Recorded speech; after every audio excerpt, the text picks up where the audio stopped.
Good morning, good afternoon, and good evening to my global family. This is Power to Lead Show with Nsiki Noto. Thank you for joining us again today and being such a wonderful, wonderful audience, always liking, loving, supporting Power to Lead Show. This is a legacy show, a heritage show, and leadership show.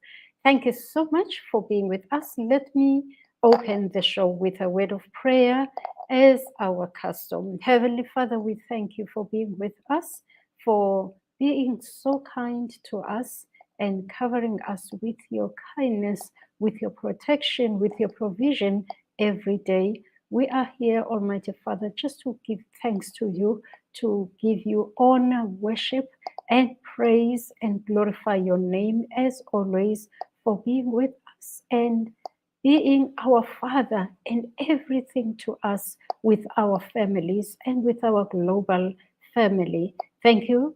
As we're about to start this session, be with us and guide us through, and let it be the motivation, education that is authentic that we want to portray to the global family. Thank you. In the mighty name of Yeshua, amen. My family, thank you, thank you, thank you. I cannot believe we are at the end of March, really. It is the 26th of March today, and this session is set aside. Every last Sunday of the month is set aside for the 1963 baby boomers who were born and in a year that they boomed, in a year that there were so many great events globally in all countries. And these events were focusing on bringing the communities together to love each other, to work together in unity, to be happy and to be free above all. Liberation movements were on high in all countries at this time in 1993. So I just joined with that, with the interest of knowing who was born in 1963, who can show up and, identify with that kind of legacy, identify with the leadership, with the ambitions of 1963, to those, who know very well the line, I have a dream. We all have dreams. Countries were fighting for their liberty, for their freedom, and all this was in love for humanity. So humanitarian programs were all over. So for me, that was my interest and my ambition to leave a legacy on this earth. Let us just understand, what is the ambition? What do you understand by ambition? Everybody would definitely have something to say, or you can write your own quote about ambition. But let me bring in some key points about what it means. Like multitudes of people, like an unmagnetized needle, lie motionless, unresponsive to any stimulus until they are touched by that mysterious force we call ambition. If we obey the honorable call to excel in life, we expand and blossom, and we enjoy the fruit of our labor. That mysterious edge within us never allows us to rest. The edge is always prodding us for our own good, because there is no limit to human growth and there is no satisfying human ambition. That's man's higher aspiration. We cannot do that without our authentic voices. A divine impulse constantly urges us to reach our highest ideal. Aspiration of one person often becomes an inspiration to others. Therefore, all parties touched by either sensation are better off for the experience. Now I am joined by a baby boomer who is our guest today. Let me see. Let me bring her to the platform. Let me bring her up. Prof, show up, show up, show up. Let's see where you are. She is here. She's going to show up right now. All right. She's still setting up, but we have a special guest in the studio today, and she's going to roll with us.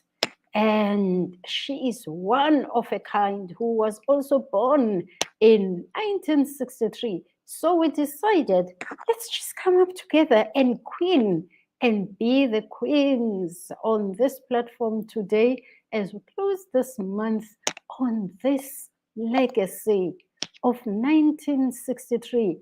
We are the baby boomers. She is so beautiful. Let her come to stage. Welcome. Yes, it's a wild ride. Let me just get my beautiful background. It's much more beautiful than the one you see. Okay, don't worry. You see how baby boomers are. She's gonna bring another background.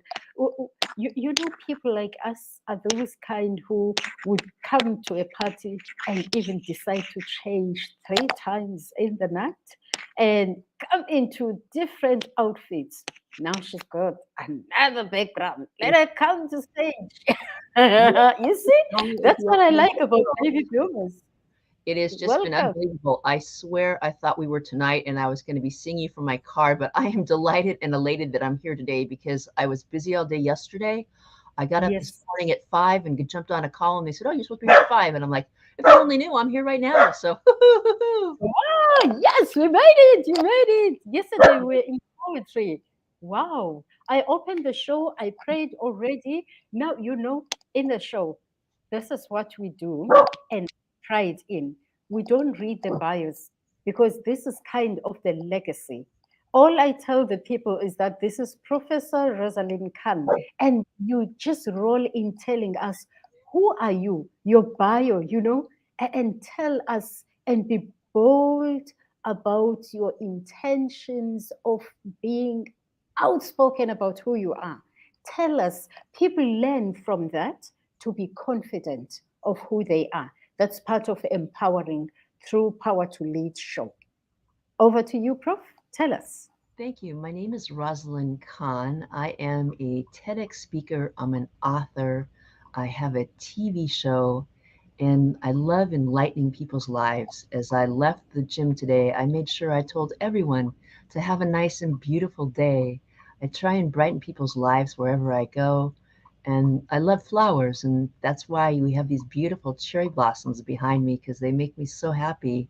When life is tough, I go to the flowers and reminded that life is just a beautiful adventure. So that's me in a short, simple way. Thank you so, so much. And you look beautiful this morning. You had a beautiful early morning. Just tell us a bit about the poetry session you were in yesterday with the ladies, because we are just here to chill It and was talk about us. it was beautiful. There was the first lady. I'm horrific at names. Gave talks about the dogs. I remember the dogs, and it was quite humorous as she got into the thing of the dog. She had told beautiful stories of a dog rolling over and having his tummy rubbed, and he'd be your perfect Saint Bernard or something. He was always at your side. Her first poem was about the breakup of relationships and how relationships are so hard and so terse and so horrific. She also shared one. She asked if anybody was um, LBJQ and gave a story, and you got it because everyone is always putting themselves up for that other person, always wanting them to be there each and every hour and time of the day, but sometimes it doesn't manage up. There was another gentleman, an African American gentleman, and he gave a speech about our mothers, the ones that are always there, good, bad, indifferent, kind, hard, terse, but they're always with us at our side. There was another lady, she's really famous. You'll be seeing her on my show. And what I liked about hers was her passion, her dictation, and how she emphasized and she got into the lives and the types and the kinds of the people they were. And she told stories of um, a breakup of a relationship and empowering. But there was one on the other platform of another woman who reminded us about the 5,000 people in Afghanistan, the children who were kidnapped, never to be recovered. And it tells the story of one young girl and her aching for her mother and her dreams of aspiration of finding her on the other side and what it was like to come out to the other worlds. She had a thick Hispanic accent, and as she went ahead in the diction and the words just came out, they came to life, and they were amazing. That was the poetry, but then later on in the evening, oh, these these beautiful dancers, the way they moved their bodies and the hands and the motions, it was just eloquent. And there was these ladies that um, it was nighttime, so you could see the screens in the background were um, pointed on the wall, and with their big draping capes, and they whirled and they wished and they went all around, and it was just the wind would blow it, and it was beautiful. And then there were these other ladies who um, they put on these hats and they put on these circles, and you could see it was almost looked like the spear of the Olympic symbol.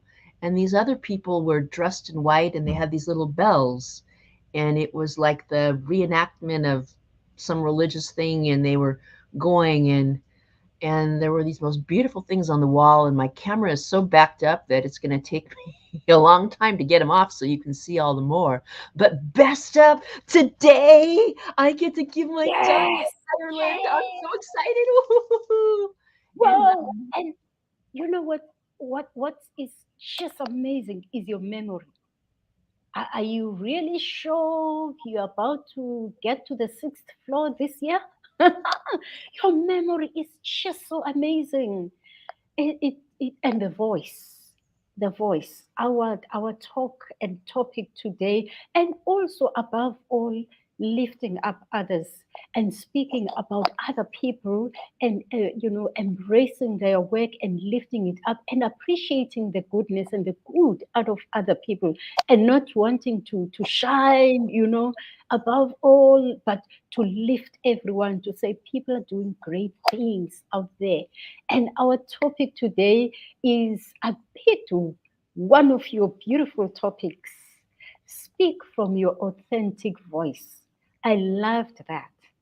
And that we speak, not mimic anybody, not change accent and want to speak like whoever or a country one once visited, or speak like any other person.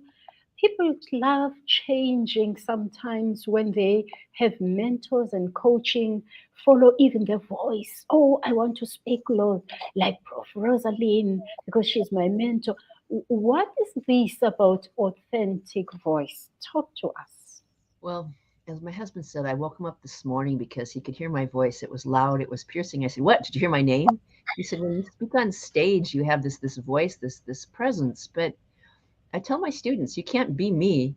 You've got to be your own self, whether you're shy and introverted or loud and outspoken. Just be you. Because when you're not yourself, the world knows and they can tell. The world can tell. So it's just, be who you are, good, bad, and different, and so on and so forth. And I'll say, well, I'm a little bit disheveled because my beautiful assistant is taken ill and she's not available. And so the world comes to my responsibility and details and dates and deadlines. So I got to the event last night and it wasn't my turn. I woke up this morning and thought I had something tonight, and here I am this morning. But that's why we always check our phone because, Oh, you yeah. and you just come up in flying colors and you're just you. That's life. And you're always ready. That's one thing. Again, just being always ready and not go prepare. Just to be. The knowledge is within you. It shows what the experience, brings us into. I want us to just take something I spoke about when I was opening the show. and want to ask and hear your version of what is your take on ambition. I see you've been on TEDx stages 3 times. What is, let me just say something I said before is that it's a divine impulse constantly urges us to reach our highest ideal. What was your highest ideal when you were getting to that stage for the first time? Well, let me take you back. I had a friend of mine, his name was Tom Lenzo. I was teaching in the college. I was involved in Toastmasters. I was involved in the um, ASTD, American Society of um, Training and Development.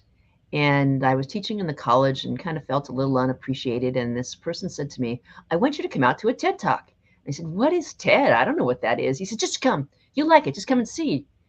And when I things make an impression on me, I can recapture and play it as if I was there yesterday. So let me take you back there. I remember pulling in the parking lot and getting there, and they had seats lined up, like kindergarten classes and so on and so forth. And I decided to sit in the front row. I was excited. I was there. And as I watched these speakers unfold, I could tell you 4 of the speeches I remember from back then because they made such a big impression. There was a person who went out in the ocean and he told me about the garbage dump that's out in the ocean and how it's bigger and worse than ever. There's a lady who took us to a foreign world and talked to us about life as intercultural communication and how she came to know and love and understand the person she was with. There was a person who had no hands, but he played music with his feet. And these are just 3 of the things that left an impression on me many years ago. And I knew as I was sitting in there in that chair, I said to myself, I want to be on that TEDx stage. And I got to take you back a second because this is important. I reconnected with my 3rd grade teacher, and she said that I was very persistent. I never gave up. And that was the same thing I saw on a note from my kindergarten teacher, preschool teacher, was about there's no stopping ROSALYN. You just put my mind out there. And I've always found give it or take it, leave it or whatever. I do what I think is best to do, whether who's watching, who's not watching, you just go and you just do it. A friend of mine, Lori Davis, a great mentor of mine, gave me these powerful words. It's not the thousands of people who like or respond to your post, but the ones who are meant to see will see it. And so, a short thing to yesterday, I went to a thing at the Peace House. There was a peace conference with Reverend Moon. And as I got there, if you go to my YouTube, you'll see some videos from many years ago when I was at the Peace House interviewing a number of people. And the 2 ladies said to me, ROSALYN, I am so impressed. I'm so amazed. I've been watching you on Facebook. You're all over the place. And as I got home and I told my friend I went to the wrong place at the wrong time, but what made me happy is somebody's watching me. And Wow, that's what matters. isn't that just amazing and powerful? And when we talk about, ambitions, persistence, we talk about 3 key things: power, passion, and purpose. So where do you say you can say here lies your power as ROSALYN KAHN? Well, some people might say it's a crutch, but if you look at all the famous people and what they're known for, they all talk about overcoming adversity, how they've come over with adversity. Instead of crumbling and crawling and putting themselves down, they use it as an elevation to lift themselves up, to be an inspiration to other people. I have so many people who would try and coerce and coddle and get me to go to their program and say, well, you can always be where you've always been, or wouldn't you like to be on the other side? It's so much better. And I learned something very important yesterday, and I've had a tough time with this. And they say, the more you give, the more you receive. And when we sit and complain, I didn't get this and I didn't get that and I didn't get this, and I begin every day with gratitude. And I wanted to come home, and the first thing I wanted to do was to write my list of gratitude. But I said, I think I better check my phone first.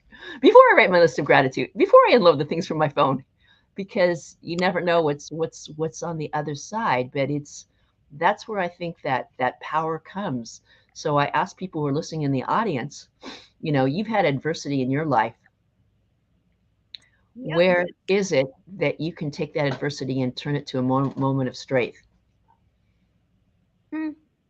Wow. This is, just something so beautiful to roll down with you here. Because it's so lovely when someone is not reading a script, you are not ready for any question. We just come for a beautiful conversation of speak from your authentic voice. Now, speaking from this authentic voice again, what is your passion on earth? How did you even find that passion? Somebody's going to be empowered and learn today because you run a big TV station and a YouTube channel. You've been educating people, coaching on speaking. So let's roll. What is your passion, really? A humanitarian. Well, I took a class by Maurice Dominio many years ago, a very prominent speaker who has quite a large platform. And I've been in a number of professional development classes, and they say until you find your purpose, you're nowhere. And so when I began, you will not be surprised that my motto is with passion, purpose, and motivation. There's another word, passion, purpose, and helping you to become the best you. Is you got to find what's you. And I'm going to give people a clue. Get off social media, turn off your phone, and meditate. There's a meditation I do. It's called Vipassana meditation. You can do it for 15.8 minutes. It has a beautiful sunset, and it'll have a bell that goes off every 5 minutes. And here's the power of meditation. I read a story that talked about there was a place in Detroit that had the largest crime ever.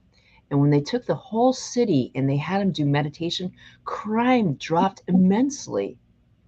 So if we could each begin with meditation each morning, 5 minutes, 10 minutes, 15 minutes, just quiet the brain. In your mind, in your heart knows what's most important to you. I went to sleep the other night and I got up because I knew it was going to be a really busy day. And as I got up that morning, I started cooking and I started baking and I started writing. And I lit these candles and I wrote this beautiful, beautiful poem. And then there were tears strolling down my face.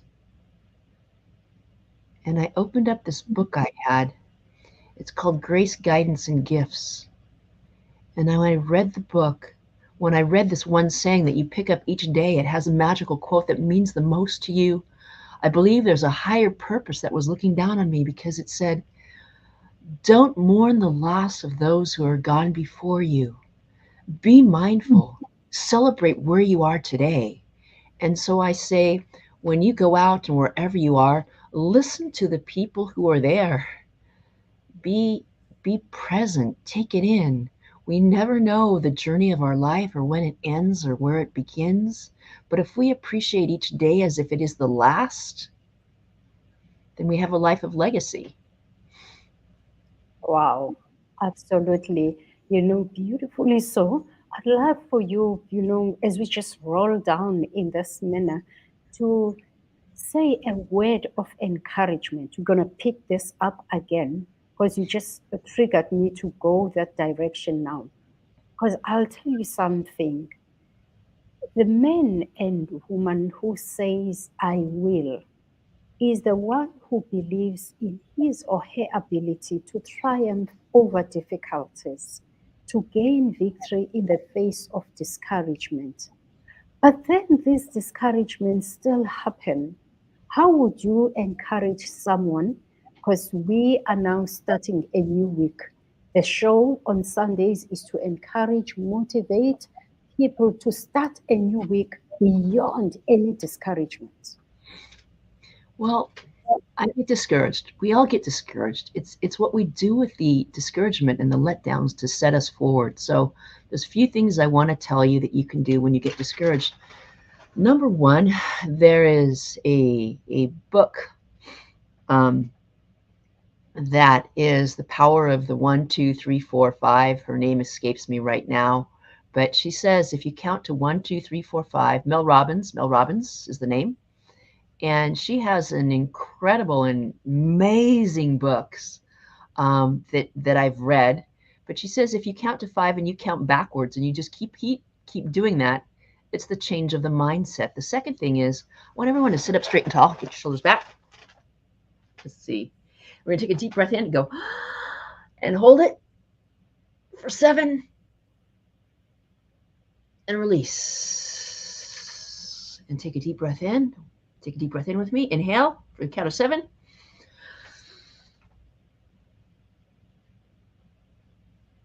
And release.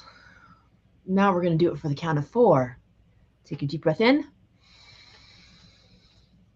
and release. And one more. And release. They say the power of breath, of simply going ahead and breathing in and breathing out, can do amazing things. And if counting doesn't do it, if breathing doesn't do it, I want you to get out of your chair and go outside. Look at the trees, the flowers, the sky. Nature is an instantaneous burst of oxytocin that makes you feel good. When I'm really sad or really frustrated, I will look in the face of the flower and I will ask myself, how could I be in this position when this flower goes through rain, drought, heat, and everything and always looks its best? And I also take out my camera and I start taking pictures because I love photography. If you go to my Instagram page, you will see instances of ROSALYN going out and just enjoying flowers. And so we take this discouragement and we need to step out and stay away. There's another strategy, and it's by Limitless Learning. His name will come to me in a second. And he says that you need to set your timer for 25 minutes. And when that, Jonathan Quick, you set your timer for 20 or 25 minutes. And after that, you get up and you take a break. And if you want one more, this one I have a little difficulty with. You set your timer for 10 o'clock, 2 o'clock, and 4 o'clock, and it sets a timer to remind you to stop and breathe. And one person said when they were able to actually do that, it changed their life. I've gotten annoyed by those, and I have one that goes at 4 o'clock, and that's my one reminder for the day because I have enough things I need to think about. Hopefully, in my list, people came up with something that can help them take those obstacles. And if worse comes to worse, the last and final one is go to sleep. And when you sleep on your problems, it comes up and the answers await you. That's so powerful. You know the willpower and the iron within someone, that power within you is the power that propels people to stand there at times, of adversity. So I just want to say, what Prof was saying is so profound. I want to say, where there is willpower, there is life. Where it is not present, there is faintness. So don't go that route. There's helplessness and despondency. Let it be your first priority of study to teach the world that you are not made of wood or straw, that there is some iron within you. You know, so let the world know, let everyone who's watching us today know that within you there's an iron, there's a power that makes you to live every day, and the strength is within you. Thank you so much, Prof. Let's take it to the voice now. What makes you speak with this kind of confidence when you speak? Well, I didn't start speaking yesterday, and we're not talking about speaking as in a conversation. Yeah. I've trained with Toastmasters for over 20 plus years. And when this is the gift of what it takes to learn. I was in a meeting today and I have a speech. I want to be the international speech champion. And a person I look up to in great honor and respect, Paul Mahoney from Ireland, said to me, if you always speak with emotion, they're going to say, forget that lady, get out of it. You have to punctuate it and come back and pull it in. And when you learn the power of speaking, what I just said is, and I wrote in the notes, what really makes me grow and shine is someone gives me some feedback and I want to work on it. So when I was in the pool, I was giving that speech in my head as I was doing those laps and going over and over. There's this thing called Udall. I want to go to Udall. I want to practice it. I want to find another group to speak to. There's 2 people in my phone. I need to go ahead and call them. It's the willingness to know that you don't know everything there is to know. And as I was in the World Peace meeting yesterday, they said in life you need to live at 100%, live at 125%. And he had these 2 man and this woman get up and talk about their demotion. And I, ROSALYN KAHN, love my husband David Hyman so much. I give it to him in 100 to 125%. Aduju. And aduju is the word in Korean that means doing the best. That is so. That is just. And it's living your life at the 100%. He talked about a mother going ahead and giving birth to a child. And he asked the question, why is it that women go through such pain and such agony to go ahead and live through that pain and that frustration? And he said, because you come to a point where you're tired, you're exhausted, and you say, I can't do it anymore. And the obstetrician says, you got to push, you got to give it some more. And so he gave the example of his wife, and they started cutting the stomach, and he said, one more. And all of a sudden she went, and the baby came forth. And it's we all need to live in that 100 and 125%. There's tapes I listen to every morning through a group called Thrivers, and they say even when you're tired, there's things that you need to do. And so there's a book. It's called What is the most important? Do what's most important first. And I said, first, I got on the platform and I gave that speech. And second, I said, I'm tired, I'm going to sleep. And third, I said, I'm going to the pool. After that, everything else will follow, because you can't always take care of other people, but you got to take care of yourself. And so it all happened at the right time. Here I am, bright, sparking early. Woohoo! Wow, ooh, really, really. You know what? The way you roll and speak, it takes me to one occasion I attended someone who I was working with, and he was part of Toastmasters. So he was going to give a speech and wanted me to come in. So I said, because I'm also like you, I love, taking photos and, clips, memories. I just love that all the time. So I went with him. I said, okay, I'm also going to take a video of you. He was checking how many times he'll be saying, mm, and you're degraded every time you waste your time to speak in that 5 minutes, and you keep on the way you flow, like it shows you come from that kind of background for many years, that you waste no breath and no second in between. It's just words of wisdom that are flowing in.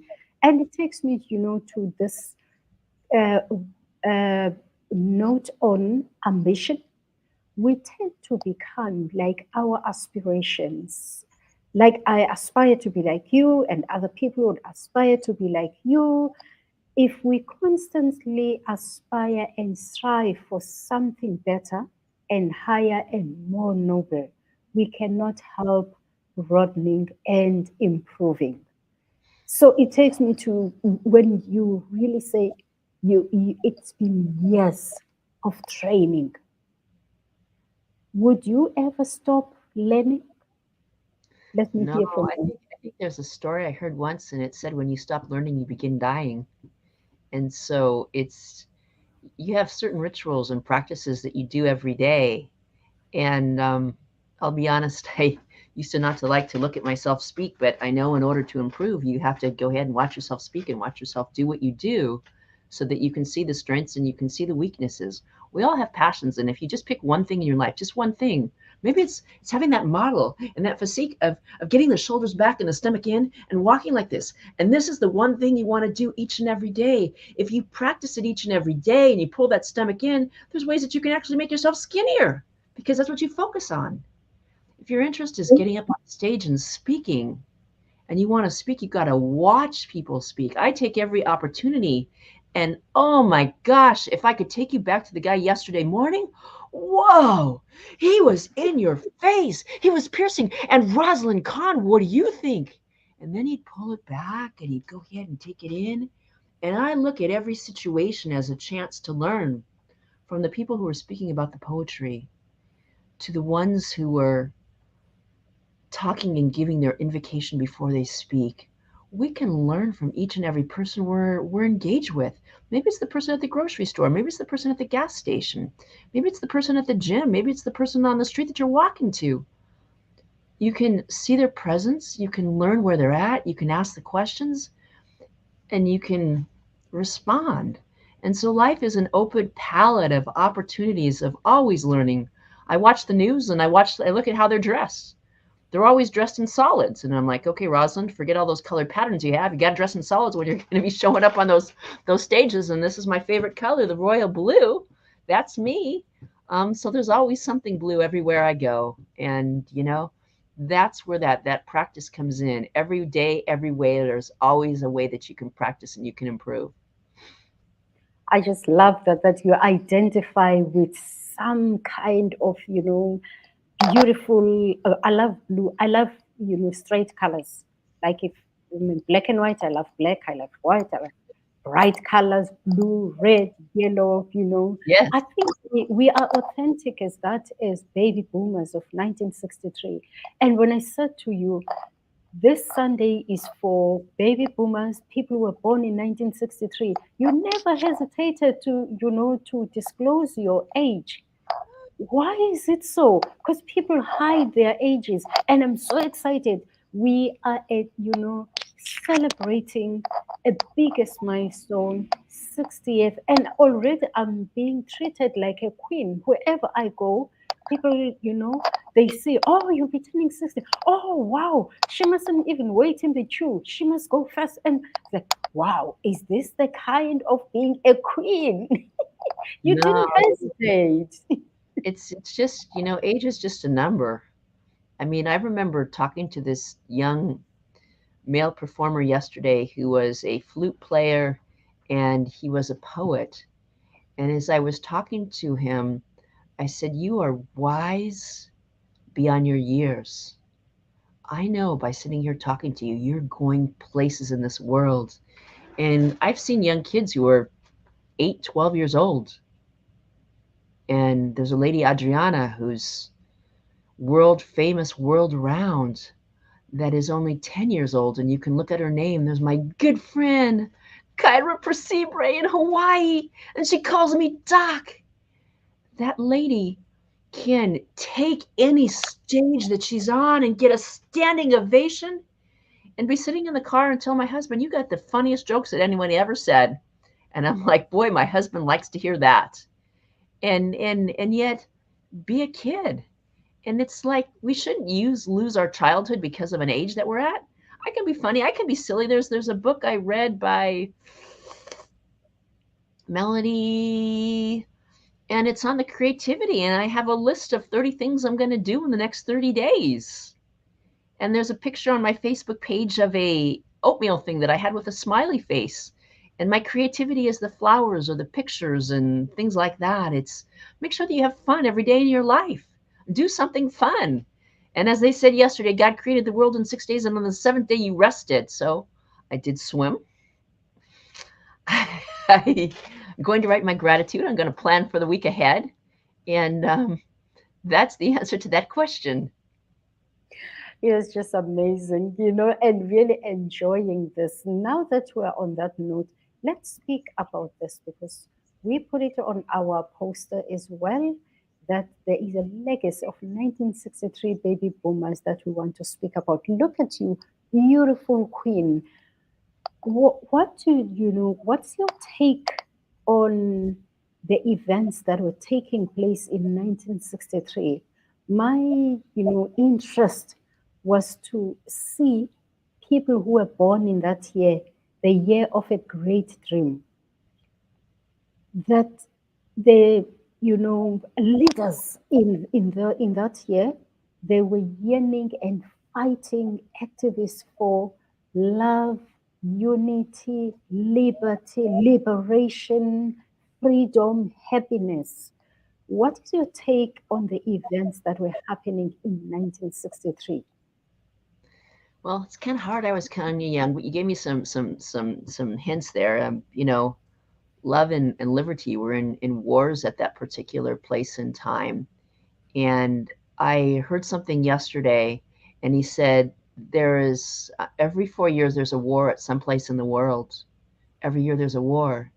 And so the more that we become not accustomed and burned out, but seeing how we can help, how we can serve and help other people, they say the quintessential search of is love. When I listened to the person speak yesterday, um, he said we're all in search of love. He said if there was a horrible, terrible earthquake and each and every person died and there was one person who left, could they find health or happiness? And you'd have time to yourself. But unless you were able to find someone else to share it with, you would absolutely perish. And he gives the example that the thing that we need to do in life is learn to love our enemy. And so the Queen and the Reverend Moon and his wife decided that they wanted to bring 160,000 Koreans and 160,000 Japanese that had fought each other from Pearl Harbor and have them married. And he said when he was a young kid, he loved everything, and most importantly he loved the fact that he was Korean, and he learned to hate and despise the Japanese. And so when he goes to this place, he's 12 years old or whatever he is, and or he wasn't. There was another story of when he was 12 years old, but when he was 16, he was brought to this place, and they picks out this one person. He says, I couldn't look at him, I couldn't do, but I had to take walk with them. I had to hold them by their hands, and later on we got married and we had our kids, and when we had our kids, I tell my kids, if they were at the Olympics and it's the Koreans and the Japanese, who do you want to win? And, they'd say something. He said, which country is better? Is it Korea or Japanese? And the kid finally said, I can't tell you, Dad. And so I think when we look back about what's happened in 1963 on those two things about the fact of war, and we talk about love, and we talk about freedom. You see, history isn't a place in time, but it's always an evolution. History goes ahead and repeats itself. So that was in 63. What nations are searching for freedom today? We have Yugoslavia, we have Ukraine. There's are just two examples, but there are far more. And so there's a saying that if we don't get something right, the Almighty, whoever we believe, gives us the chance to go ahead and do it again. And so I think these things that were important in 1963 are so important in our world today.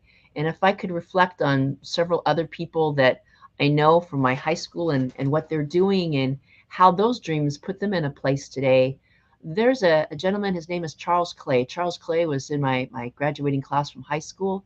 And a friend of mine, Sandy, her last name was Rapp, went ahead and said Charles would come bust into our school every day and say, someday I want to have a house that looks like that. He now sits as a judge in the city of Los Angeles, California. There was a gentleman by the name of Jay Mickelson. Jay Mickelson, I just remember he was a skinny kid, and I remember he was into athletics. And he's now into finance, and he's making people wealthy with their life and their being. There was a friend of mine, her name is Laura Burton, and her father wrote the song of the Little Tin Man for Christmas. And she's now a photographer capturing people's dreams. When I went back and I interviewed my third grade teacher who's 90 years old, she reminded me of those really intelligent people. There was this guy, Tim Notley, and Tim Notley was above, beyond the rest.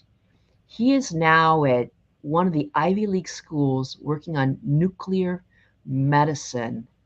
And have I talked to all these people? Maybe just a couple, but I think we can see from this small cross sample, they're doing and living out what was important from 1963 and making it in their life. My teacher of third grade told me that I was never a person who's caused problems. But the one thing that you know about me, if you go and look, I have a speech I'm talking about. It's called From TV Trauma to TV Celebrity. I talk about my voice in education, where education hasn't always been my best friend, and how I had to voice myself and say what I think. There are situations in life where we need to go ahead and speak up.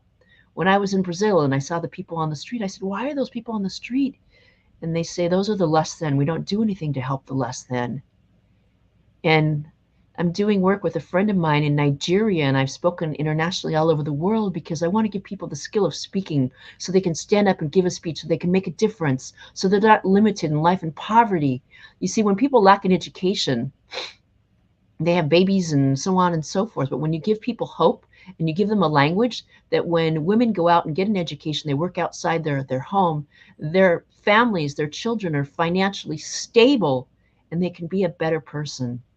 And as I stood by the teachers who were rallying this last week, who were rallying with the support staff of the the cafeteria workers, the bus drivers, the special ed, I say, I know your passion.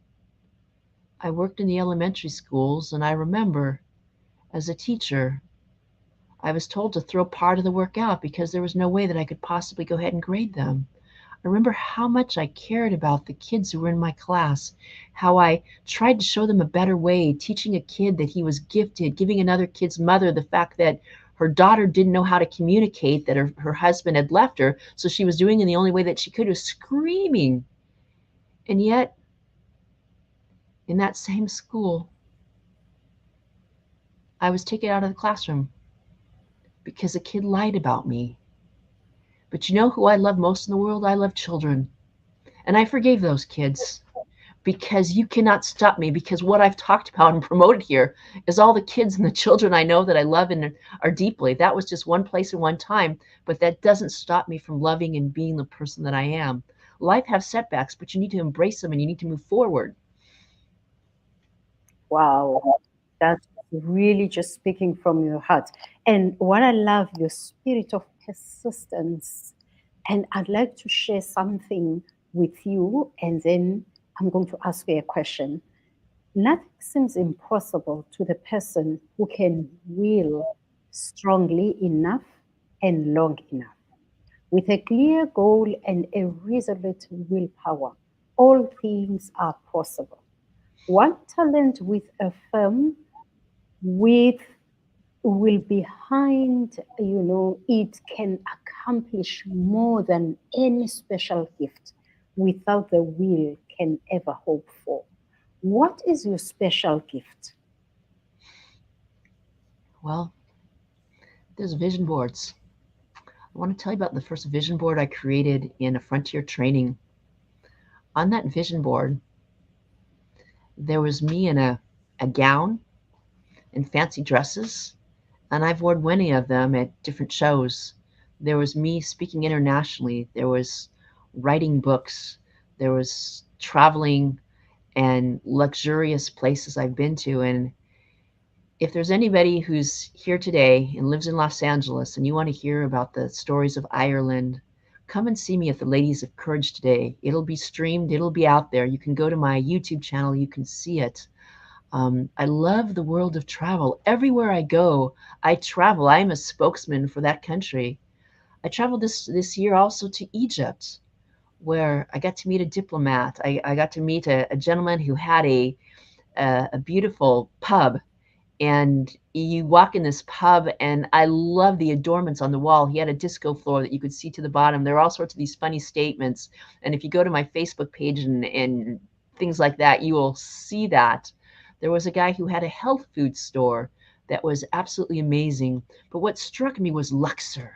Pulling into the town, seeing people in their Sunday dress walking down the street as if they were going to a movie set, We went to go pick up some food, and you think takeout as you go on the move, the food is prepared. We went to this place, and the cook and his family prepared it to us. It was the most delicious chicken I'd ever tasted. The delicacy of that pita bread and the hummus was, I love the flavor of that. And they told me I couldn't go walking at night because there were wolves on the street. And so I got up on the top roof and I climbed up on the stairs, and I could see the city come alive. I could see the Nile River. I saw the people going to sleep. One way I saw the the vegetation of the bananas, and the other place was the beauty of Death Valley. And looking at all these places, it was splendid. And I just love appreciating the world of what it's about and taking it in and bringing it to life. And this is my gift. If a friend of mine said in this platform that I'm a holistic thinker. I see things in the big picture in the big way. And as I go to every one of these countries, I don't work for a travel agency. The travel agency is ROSALYN KAHN. You want to learn about the life and the beauty of Ireland? Come with me. If you'd like to hear of the hardships of what life is really like on the sides of Egyptian, oh, there are some cool, great pictures of me on the streets of Ireland. I have this beautiful picture with all these baskets that I saw on the streets of Hurghada that would never exist in the United States. I have them with me. I'll be at the park today, and you can call me if you want to get some of these pictures. Pictures is my love. Someone said if you could do anything in the world, it would be to be a photographer. And so it's out there. It's on the dream. And until that point, I get to tell and paint those pictures with my words. Wow, that's so beautiful. You know, seeing this kind of ambition in life. Let's talk about this one line of my thought, and we can just share again about that, about yourself. Once you get a glimpse of yourself and you know as you were intended by your maker to be, now you journey with yourself with all of your latent possibilities fully developed. When you finally see yourself as the superb woman that you are today, it is possible for you to be that successful individual. When you were growing up, where did you see yourself? Did you see the kind of Rosalind that you have become today? As you are queening on the sixth level of your life now, you are a legend right now. Well, when I was young, I was the middle child, one of 7 kids, for all the fun and festivities of that. I was always writing from a very young age. I kept a journal, I wrote poetry. Um, the defining moment in my life is when I had scoliosis and suddenly I was the center of attention. Um,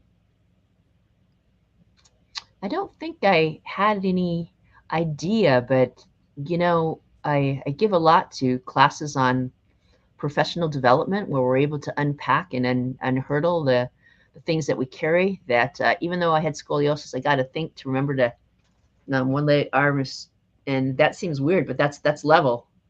And it's interesting. I had an operation on my back, but sometimes I sit with the other way. You got to consciously get that one up so that they're at the same level. And so I didn't have any vision, but I'll talk about moments of just seeing and believing. I remember going to Ireland was such a powerful trip. I traveled by myself, and I remembered being in a hotel room. I'd wake up every day to Irish meditation music, and I'd put it on, and I still listen to it today. And I thought about how happy I was. I met this person, and she said there are 2 places you need to see in Ireland: the the the Phoenix Park and the Botanical Gardens. And I went to both of these places, and magical things happened there.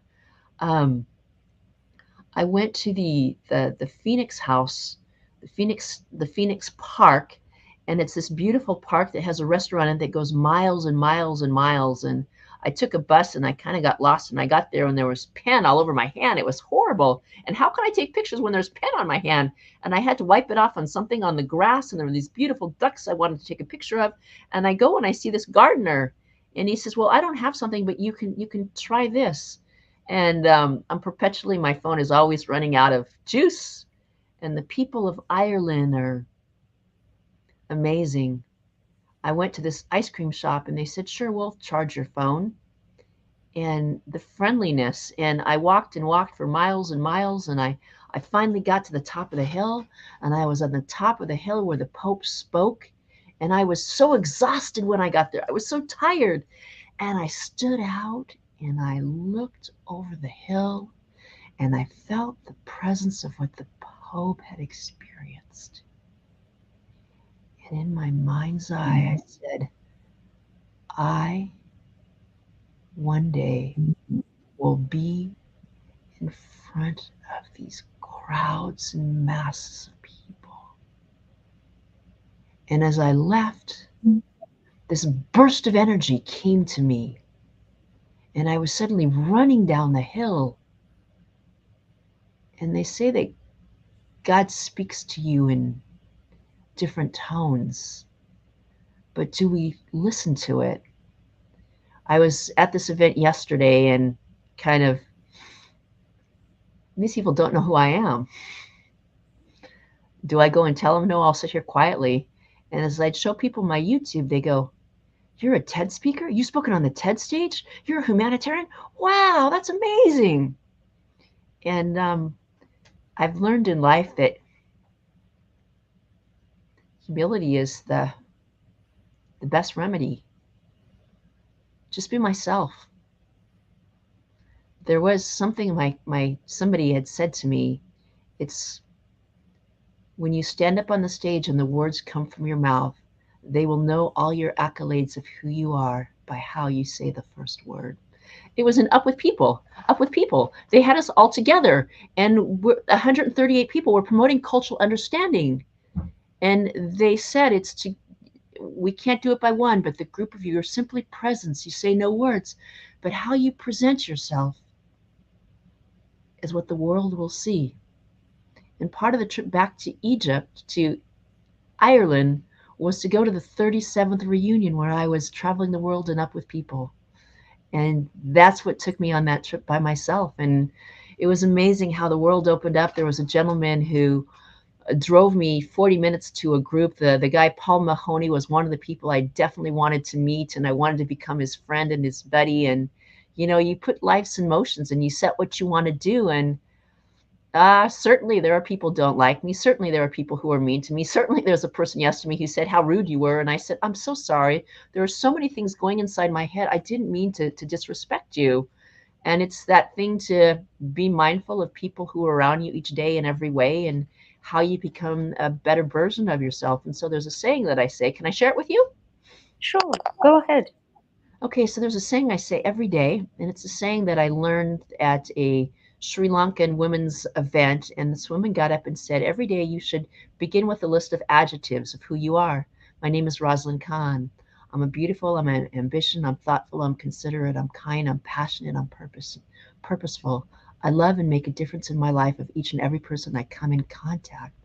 The second thing is a word of gratitude. I want to give gratitude to all the people who are helping in my life so many ways that I never could have imagined, that my team is growing bigger and bigger and bigger in ways that I never could have ever possibly known before. I want to thank you, oh, Heavenly Father, for where you are, for all the funds that are coming to me in little ways, big ways, and ways that I never could imagine. So truly, I can take my passions, I can make a difference, and I can make this world better by the influence of the monies that I have, that I can share with people. Because what I have today and who I am, I have everything I need to be. Granted, if I had a little bit more, I could help more people and make the world a better place. If you say these things to you each and every day, when you wake up, when you get out of bed, before you go ahead and brush your teeth, say it before you go to bed. And when you're feeling down and out, repeat those fabulous words, because you are what you say to the world. Wow, this is just so powerful and amazing. I was going to ask you to close the session with a beautiful manifestation of a prayer, you know, a word, a blessing. Already, you just walked into that and you did that. And it shows with that power of persistence, that note of saying personal power exists within the mind of every human being. Sometimes its existence is unrealized, but it is there. Now, I want to say those who have accomplished great things in the world have been, if you have accomplished any great thing in the world where you have been, like Rosalind, right now, she's a professor and a public speaker and runs a TV online. As a rule, bold, aggressive, and self confident, they dared to step out from the crowd and act in an original way. You act in an original way and be authentic and be yourself. They were not afraid. You, like she's not afraid, they were not afraid to be held accountable. So as we talk about those baby boomers of 1963, even those who were like activists in 1963, they were not afraid to be accountable. We are not afraid to be accountable. What is one thing now as we close the show? This is Power to Lead Show Empower Hour. Now we have done with our hour. There's one question I have to ask you about your accountability on the legacy. What is the legacy that you want to be accountable for, that you're living today and you live on earth?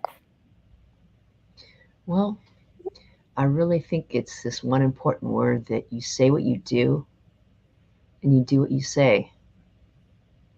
Is say what you do and do what you say. I belong to a Thrivers group that I go to every morning, Monday through Friday, and they fill my life with so many great things. Having a list and writing it down, and understanding if you don't accomplish the list today, there's always tomorrow. But if you make a commitment, do what you say that you're going to do. And that is the legacy that I want to leave the world with. Wow, thank you so much. Thank you so much, Prof. Rosalind. That was a beautiful Empower Hour with you. Power to Lead show mission is to heal, educate, empower, innovate, influence, impact, inspire to love, and to live today, to leave a legacy of leadership, heritage, and legacy of integrity. So, thank you so much for coming around. Share your thoughts, empower us as the world. I was so empowered, and also, above all, to share a stage with you. It was such an honor for me. Thank you so much for saying thank you to Power to Lead Show. I love you eternally. And oh yes, thank you. And now to the viewers out there, thank you so much for liking us, sharing, and subscribing to our channel. Please go to my YouTube channel, support us, subscribe, go to Rosalind Khan's channel and subscribe. Follow us. We love the following. Tweet, tweet, tweet after us. We love you unconditionally. And if you want to partner with Power to Lead Show to collaborate or sponsor a show, I do need sponsorship on this show beyond the ones I have. Contact me, Dr. Nsukinyoto, and let's connect, let's collaborate, let's do something as the world together and not compete but complement each other. I want to say thank you to our sponsors. Buga Africa Foundation in Johannesburg, in South Africa. They anchor the show, and Amen Show, Amplified Moms Empowerment Network in California, in the USA. They support the show and anchor this platform. Thank you so much for being with us. We love you. And let's collaborate, let's talk. And Power to Lead Show do need your support in donations, If you have anything to donate to the show so that we continue to be a blessing to others, this is a humanitarian show, a charity show that is empowering and lifting up others. As you rise, lift others up. I bring in speakers like Prof. ROSALYN to come and share their thoughts and help someone to rise to their cause as well on earth. That's our PayPal a link there. If you have anything you are moved to share with us, to sponsor a show, please collaborate with me. Our email address is the same as the show name, power to lead show at gmail.com. And we'd love to collaborate with you. For now, from us, thank you. Prof, say bye bye to our viewers. Bye. Thank you so much from the bottom of my heart. Gratitude beyond words. Thank you so much. Thank you. Please just stay behind scenes. And thank you to all of our viewers for being with us. We love you.